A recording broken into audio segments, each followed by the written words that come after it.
We all want to have our needs met. We all deserve to have our needs met. And unfortunately, we may have been brought up in households or environments where our needs were not met.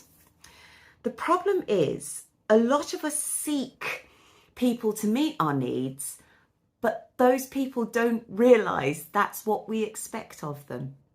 And then when the need isn't met, we get angry at them, but they didn't know they were supposed to meet it in the first place. So we need to be aware of what those needs are, and we need to learn to voice them. It's not about being a martyr. It is about saying, I need this. And then you can decide based on that response as to whether you want that person's energy in your life.